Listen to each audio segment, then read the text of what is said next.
सभी को नमस्कार। और सभी से मेरा निवेदन है जो मैं हमेशा करता हूं और बड़े आग्रह के साथ करता हूं कि आप सभी लोग इस वीडियो को लाइक करें, अंत तक देखिए, शेयर कीजिए और बेल आइकन को हिट करते हुए अपने इस चैनल हिंदुत्व हेराल्ड को अवश्य सब्सक्राइब करें। यह चैनल सत्य की, देश की और सनातन की बात करता है। आज हम वर्ष 2025 के आखिरी पायदान पर खड़े हुए हैं। आज 30 दिसंबर है और कल 31 दिसंबर होगा। कल इस वर्ष का समापन हो जाएगा और उसके बाद फिर नव वर्ष का आगमन होगा।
तो इस साल 2025 के अंदर में हमारे देश के अंदर में क्या क्या क्या प्रमुख घटनाएं घटी, आज उन पर एक नजर डालेंगे।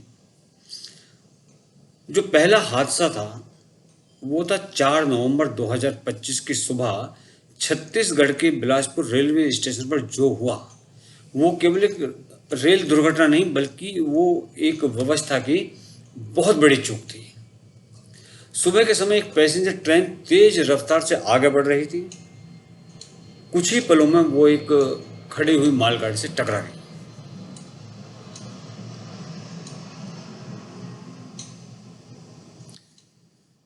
और वो टक्कर इतनी जबरदस्त थी कि ट्रेन के डिब्बे एक दूसरे के ऊपर चढ़ गए। चारों तरफ चीख पुकार, धुआं और टूटे हुए लोहे के बीच कई यात्रियों की जान चली गई और आधा दर्जन लोग गंभीर रूप से घायल हुए। शुरुआती जांच में सामने आया कि ट्रेन ने जो रेड सिग्नल था, लाल सिग्नल था, उसको पार किया। सवाल ये नहीं कि गलती किसकी थी, सवाल ये है कि जो सुरक्षा प्रणाली बनाई है नई कवच के नाम से, वो कहाँ थी, वो क्या कर रही थी। जिस कवच टेक्निक की चर्चा की जाती है वो इस रूट के ऊपर में सक्रिय क्यों नहीं थी, एक्टिव क्यों नहीं थी। जो रेलवे है वो भारत के जीवन की एक रेखा है। हर दिन करोड़ों लोग इस पर भरोसा करते हैं कि सिग्नल कंट्रोल रूम और सुरक्षा तंत्र उनको सुरक्षित रखेगा। और बिलासपुर की यह घटना उसी भरोसे पर सीधा सवाल खड़ा करती है कि उस दिन आखिर हुआ क्या था। कोच सिस्टम जो है वो एक्टिव क्यों नहीं था। और हर हादसे के बाद में जांच होती है, बयान आते हैं और फिर समय के साथ सब कुछ शांत हो जाता है। लेकिन जो परिवार अपने प्रियजनों को खो चुके हैं उनके लिए यह शांति कभी नहीं आती। उनके जीवन के अंदर में एक सन्नाटा छा जाता हमेशा हमेशा के लिए। बिलासपुर ट्रेन जो दुर्घटना है वो हमको याद दिलाती है कि सुरक्षा कोई विकल्प नहीं बल्कि एक नेसेसिटी है और इसकी कीमत हमेशा आम नागरिक चुकाता है। अब आते हैं दूसरे हादसे पर, जो जैसलमेर बस फायर एक्सीडेंट था। राजस्थान के अंदर में जैसलमेर नाम की जगह पर एक बस में आग लगी थी 14 अक्टूबर 2025। जैसलमेर के राजस्थान के जैसलमेर जिले की एक सड़क और सड़क के ऊपर चलती एक बस जो कुछ ही मिनटों में एक आग का गोला बन गई। ये एक निजी बस थी, निजी एयर कंडीशन बस थी जिसमें आम यात्री सवार थे। नॉर्मल जो पैसेंजर्स होते हैं वो सवार थे। कोई घर लौट रहा था तो कोई काम पर जा रहा था। अचानक बस के अंदर से धुआं उठना शुरू हुआ और देखते ही देखते पूरी बस को आग ने अपनी चपेट में ले लिया। यात्रियों को बाहर निकलने तक का मौका नहीं मिला, इतनी भयंकर आग लगी थी। कई लोग सीटों में फंस कर रह गए थे, सीटों के बीच में फंस कर रह गए थे, क्योंकि ये बसें कुछ इतनी कॉम्पैक्ट होती हैं अपने बिजनेस बेनिफिट के लिए कि सीटों के बीच की जो दूरियां हैं उसको बहुत कम कर देते हैं। आग इतनी तेज थी कि बचाव के जो प्रयास थे वो भी नाकाफी साबित हुए और इस हादसे में 26 लोगों से ज्यादा की दर्दनाक मौत हो गई। जांच में सामने आया कि बस की जो एसी वायरिंग थी उसके अंदर में शॉर्ट सर्किट हुआ। यह सवाल यह है कि क्या इस बस की नियमित सुरक्षा जांच की गई, रेगुलर सेफ्टी चेक्स इसके हुए, क्या फायर सेफ्टी सिस्टम इसके अंदर जो लगा था वो काम कर रहा था, या फिर सब कुछ सिर्फ और सिर्फ कागजों में था जैसा कि हमेशा होता है। हर साल सैकड़ों बसें बिना सुरक्षा मानकों की सड़क पर दौड़ती हैं। उसके सेफ्टी स्टैंडर्ड्स जो होते हैं वो उनके बिना सड़कों पर दौड़ती हैं और तब तक कोई उनको चेक नहीं करता जब तक कि कोई हादसा नहीं होता, तब तक इनको कोई नहीं पूछता।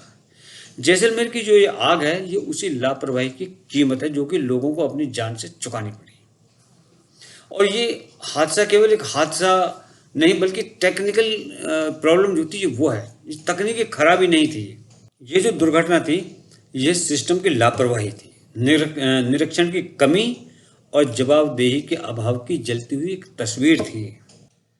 अगला वाक्य जो था तीसरा, जो ये वो वाक्य हैं जो बहुत ही ज़्यादा भयंकर थे, त्रासदीपूर्ण थे।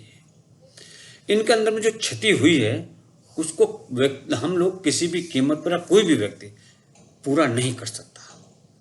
तीसरा हादसा हुआ था 12 जून 2025 को अहमदाबाद एयर क्रैश का। 12 जून 2025 अहमदाबाद एयरपोर्ट, एयर इंडिया की फ्लाइट नंबर 171, इस फ्लाइट ने अहमदाबाद से लंदन के लिए उड़ान भरी, लेकिन ये उड़ान कुछ ही सेकंडों में एक भयानक त्रासदी में बदल गई। टेक ऑफ के तुरंत बाद विमान की ऊंचाई अनएक्सपेक्टेडली कम होने लगी और पलक झपकते ही विमान एक रिहायशी इलाके में गिर पड़ा। बहुत ही जोरदार धमाका हुआ, आग की लपटें उठी और आसमान में उठता काला धुआं, इस दृश्य ने लोगों के रोंगटे खड़े कर दिए थे। इस हादसे के अंदर में विमान में सवार लगभग सभी यात्रियों की जान चली गई। जमीन पर मौजूद लोग भी इसकी चपेट में आए। यह भारत के हालिया इतिहास की सबसे गंभीर विमान दुर्घटनाओं में से एक है। जो इनिशियल रिपोर्ट्स हैं उनसे ये आइडिया लग रहा है कि टेक ऑफ के तुरंत बाद इंजन थ्रस्ट में गंभीर समस्या आ गई। अब सवाल यह है कि क्या ये टेक्निकल फेलियर था या ह्यूमन एरर था या किसी और लेवल पर की गई लापरवाही थी। एविएशन को दुनिया का सबसे सुरक्षित परिवहन का माध्यम माना जाता है। मतलब पूरी दुनिया के अंदर में जो एविएशन सर्विस है ये सबसे सेफेस्ट मोड ऑफ ट्रांसपोर्ट माना जाता है। लेकिन जब ऐसा हादसा होता है तो ये भरोसे की नींव को हिला देता है। एयर इंडिया फ्लाइट 171 का जो क्रैश था वो सिर्फ एक विमान का गिरना नहीं था, ये उन सैकड़ों सपनों का टूटना था जो उस उड़ान के साथ में जुड़े हुए थे। कितने सारे सपने थे जो उस उड़ान के साथ में जुड़े हुए थे। कोई अपने बच्चों के पास जा रहा था, कोई अपने बच्चों से दूर जा रहा था, और सभी ने इन सपनों को, सभी के इस दुर्घटना ने सभी लोगों के इस सपनों को चकनाचूर कर दिया। और उससे भी ज़्यादा, सबसे ज़्यादा इस सब वर्ष का जो भयावह दृश्य रहा है, जो भयावह दुर्घटना हुई है, वो हुआ था 22 अप्रैल 2025 को जम्मू कश्मीर के पहलगाम के अंदर। वायसरन वैली, जिसे लोग मिनी स्विट्जरलैंड भी कहते हैं, उस दिन सैर सपाटे की जगह नहीं, बल्कि वो जगह एक मौत का मैदान बन गई थी। दोपहर के करीब 3 बजे जब सैकड़ों पर्यटक, सैकड़ों टूरिस्ट पहाड़ों, घास के मैदानों के लिए जिप लाइन का आनंद ले रहे थे, तभी अचानक से गोलियों की आवाज गूंज उठी। किसी के समझ में कुछ नहीं आया। कुछ सेकंड बाद चीखें, भगदड़ और हर तरफ अफरा तफरी का माहौल। आतंकवादी पहाड़ियों से नीचे उतरे और जो टूरिस्ट की भीड़ थी, पर्यटकों की जो भीड़ थी, उस भीड़ के ऊपर में अंधाधुंध फायरिंग शुरू कर दी। लोग जान बचाने के लिए कोई इधर भाग रहा था, कोई उधर भाग रहा था, छिप रहे थे अपनी जान बचाने के लिए। और कुछ लोग तो जमीन पर लेट गए, कुछ पेड़ों, चट्टानों के पीछे छिपने की कोशिश करने लगे। कई लोग वहीं गिरे पड़े रहे हमेशा हमेशा के लिए। कुछों की जान बच गई ईश्वर की अनुकंपा से। और इस हमले के अंदर में 26 निर्दोष लोगों की जानें गईं और ना जाने कितने दर्जन इसमें घायल हुए।